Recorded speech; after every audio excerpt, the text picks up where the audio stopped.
let's go on what's happening today. There are a lot of young people here who's bought their first home or their second home. And as we know, we have a hot real estate market right now. So Very meaning hard. a lot of people have a lot of equity. Right. Some people saying, hey, I have 50,000, 100,000, 200, 300, $500,000 in equity. What should I do with it? I don't want to buy another house. What are some things I can do with my equity? What do you got to say about that, Ahmie? Well, I would say first and foremost, that's the wrong question to ask. Just because you have Mm-hmm. equity doesn't mean you should go do something with it. Because if you do something with your equity, it's going to cost you some money. You just not, you can't take your equity out of the house unless you're going to sell it. So if you sell it and you say, okay, I've got $500,000 worth of equity, so I bought this house for $300,000, and now I'm in one of these hot markets, and I can sell it for 800,000, and that's great. But where are you going to find another house for 300,000? It's just the value of the. So part of what we say is once you put money in those walls, you rarely get the money out of the walls for free. You're not going to. So you have to realize that if you take money out through a home equity, which through usually a home equity loan, there's a cost to it. So the first step is you have to go back and cash flow your life. And I think that's something that most people in the investment world do not talk to their clients about. It's about recognizing that everything has to cash flow. When you talk to a business owner doesn't make a decision unless they know they can cash flow their life. They cash flow the project first. If it doesn't cash flow, it never sees the light of day. So when you go out there and say, I've got all this equity, well, that's great. What's it going to cost me to get the equity out? And can I afford with my current income to support that?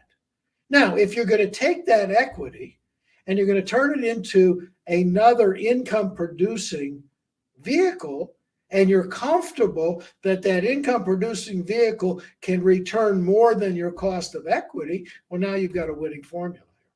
But I think people don't recognize that first step. You got to cash flow your life. Too often people have gotten into trouble because they go out there, they get their home equity, and then they borrow it and they go put it in the stock market, and then the stock market crashes, and then they're stuck. I know the stock market's only been on a one-way street since 2009, but I've been in the business for 42 years.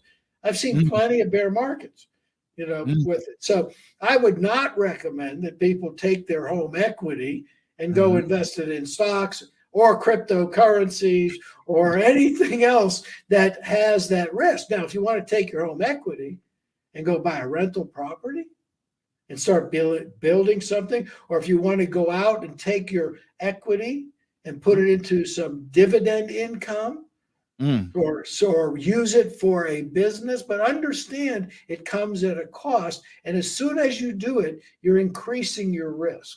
And you have to be comfortable that you understand the risk before you go ahead and do it. Okay.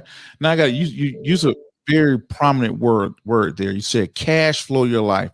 What is cash flow in my life? What do you mean by that? What I mean is very basic. You know how much income is coming in and you know how much is going out. And you have to be looking at that. And too many people, we know this, too many people live to their paycheck or beyond. And that's why there's so much debt that people are carrying.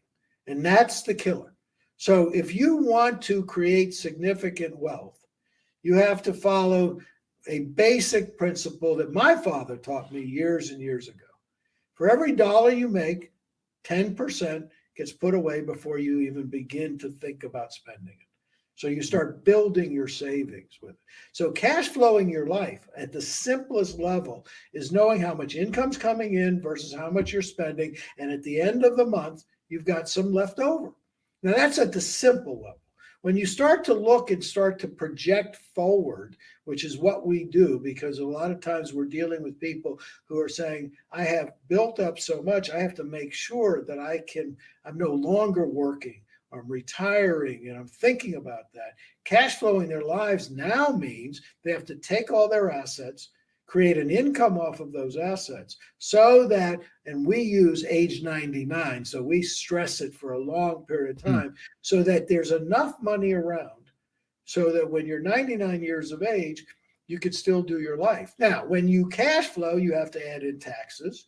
You have to add in inflation because things cost more and more every year. And, Uncle Sam wants his share. Okay. Now to the person that's saying, hey, you know what? You're right. You spoke about in your 42 years, you watched,